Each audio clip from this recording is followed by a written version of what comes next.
we don't get to the debate of the week early because this is something that's going on. This is like a show based on a show that's very viral in certain pockets of the American population, right? I got put onto the show by Shay. She put me onto the show, told me, yo, check this joint out. So we start watching the joint. It's called The Gilded Age, right? The Gilded Age on HBO. It's a show about late 1800s rich white people in New York City, right? When they was just building up societies of levels of society, high class society in New York City, right? Vacation in the Newport, Connecticut, just real money going on, right? Just talking about legacy families versus people who just got money from starting successful businesses, how they look at you, who's acceptable in the society, all this type of stuff, right? So there is a storyline going on where there's a young man who was like a butler. He was a footman, but he's kind of like a butler, if you don't know about these titles, right? He's like a young butler, probably like late teens, something like that. Young, very young dude. And he was tinkering with an alarm clock, right? The alarm clock wasn't working. He's tinkering with it, trying to figure out why it's not working, how he can make it work. And he stumbles upon something that does not exist, AKA he invented something, right? So he invented a little piece to go inside a clock to help it spin without getting stuck, not needing certain oils and all this type of stuff, right? He invented it. He needs to get a patent, right? He tries to get a patent. He's shut down because they say, hey, you're not part of the Clockmakers Association, whatever it's called, right? You're not part of the Clockmakers Association. So he's bummed out.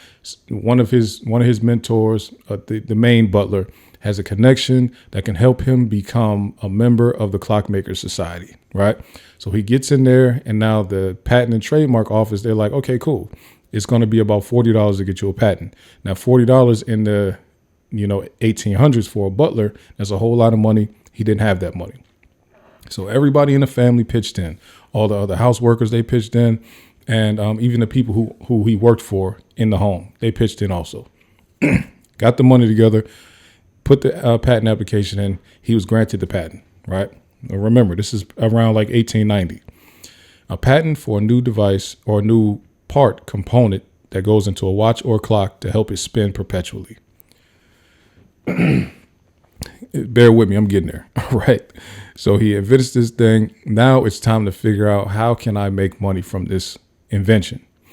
He tells one of the people he works for, right, of the family that he works for, he tells him, hey, I need help with this thing. I got my patent.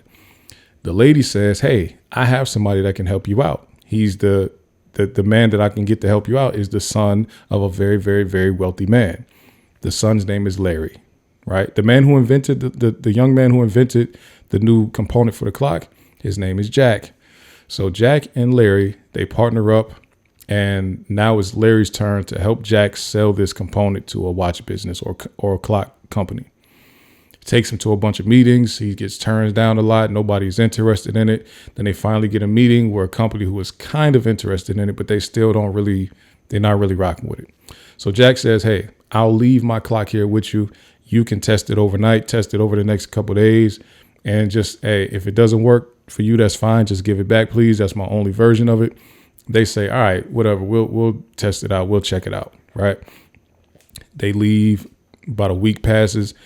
They get called back to the office. They say, hey, we want to meet with you, right? So they get in a meeting. Long story shorter, they get in a meeting, and the company is like, hey, we will offer you, I forget what the number, they probably said 400, right? They used the word like 400 or 300, whatever they said. We'll offer you 400 for it, right? Larry, being the businessman, the son of the very rich man, Larry Russell says, no, we can't take 400. We need 600. The businessmen, they sit back, they look around, they look at each other, and they say, okay, 600. Do we have a deal? Everybody says, yeah, cool, 600. So then Jack is a butler, right? He's a young footman. He does not know what's going on because he's never been in any type of room like this. So he says 600. He said, cool, okay. Well, we got $600. That's nice. He said, no, 600,000. And then Jack is like completely stunned. He has no concept of this type of money. Most people don't, because that's an enormous amount of money at the time. That's a lot of money now. But back in those days, I looked it up, about 600,000 at that time is equivalent of like 20 million right now, right? So he got an enormous amount of money, and he didn't invent a clock. He invented a little piece that goes inside a clock. So that's just to let you understand. Like, so imagine inventing a little spring that goes in a clock. You get 20 million up front, right? And you never have to produce any of your own parts. You have to just sell the patent to somebody else. So this is what happens. Here's where the debate of the week comes in. I had to give you all of that backstory for people who have not seen it, right? And you can fact check me on the number that that company started out with. I'm saying 400 because I don't remember the number, but it was a number lower than 600, right? The debate comes in. So Larry Russell, the son of the very rich man, tells Jack, hey, you good, you set for life, whatever. What are you going to, he's like, you're going to get 300,000. I'm going to get 300,000. Right. So they're splitting it 50-50. Now, a lot of people feel like Larry took way too big of a percentage. He took 50% from him. And that's too much. Right. So here's the debate of the week. How much is a fair percentage for the businessman to take in a scenario like this? Right. So it is, do you think 50% is fair? If not, why not? And what's a fair percentage for the split for those two? All right. So let me structure the question a little bit better. Okay. So should Larry have taken 50% of the deal? If not, why not? And what's a more acceptable percentage? That's the debate of the week. Now, normally in the debate of the week, I haven't been giving my thoughts on it, but because I've seen this show and I do have thoughts on it, I say 50% is a fair percentage. I'm going to tell you why. First of all, let me tell you what people normally do in those situations. People that are in the Larry Russell, the rich person scenario, situation or position, when they see a young, poor inventor, what they'll normally do is they will see the value and they will know they have the connections to sell that product for a much higher price. They will buy it off that person. They'll buy it off that poor person by themselves for just a low amount of money. Right. So he knows that it's worth 600. What he would do is Larry Russell would go to Jack and say, hey, I'll give you $1,000 for that. And guess what? $1,000 was worth a whole lot of money back in those days. Plus, he was a butler. He would have accepted that. He would have took $1,000 for that thing. He would have never known what Larry went off and sold it for later. That's what a lot of times, especially back in those days, the rich person would just buy it from you for a very low amount and then take it and go do something else with it. Right. Larry didn't do that. He said, it's your invention. You can keep your invention, whatever. I'm going to take you in these business meetings with me. You can meet these people. You can present the product to them. And if it fails, it fails. But if it doesn't, it will be because of your hard work and my connections. Right. So I don't think that people place high enough value on business connections. Like, you can invent something if you don't have a way to get in the door to present it to the people who could buy it. Like, let's just say somebody today, right now, invented a new way for watches to move, right? New motion for watches. If you don't have a way to get the Cartier, if you don't have a way to get the Rolex, if you don't have a way to get the Audemars, if you don't have a way to get to Timex, like executives, if you don't have a way to get to, Movado, if you don't have a way to get in front of these people, how will you ever get it sold? You pretty much be stuck trying to produce your own watches just so you can sell your product. And it's likely that you'll go broke before you ever produce a single watch. Right.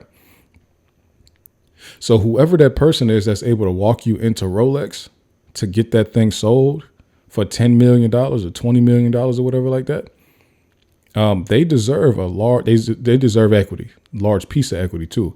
Now in modern day, because of the way greed is set up and all that type of stuff, or because of the mindset of people today, a lot of people don't see the value in the person that actually walks you into that door.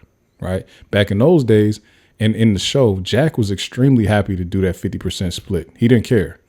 Not that he didn't care, but he was happy. He never batted an eye at it, because that means 300,000 is coming to him, which was about $10 million at that time. Right. He didn't bat an eye at it. It's the fans that watched the show that felt like that was too much. Right. Modern day, if you run into a person, you have an invention. And this is the reason why people will put somebody into a contract before they even introduce them to somebody else. Right. Larry didn't even put Jack in a contract. But nowadays, somebody would say, hey, if I'm going to take you to Rolex, I need part of the deal right now. Like, no matter what the deal is, I need you to agree up front what you're going to give me right now. And that's how they work these days, because people don't see the value and because if they don't say that ahead of time, the person with the invention these days will try not to pay them at all, because they will completely devalue what it means for somebody to go walk you into a room with Rolex or walk you into a room with Movado or Timex. Like, even if it's not, even if it's not a Hublot or something like that, Hublot probably don't make more money than Timex.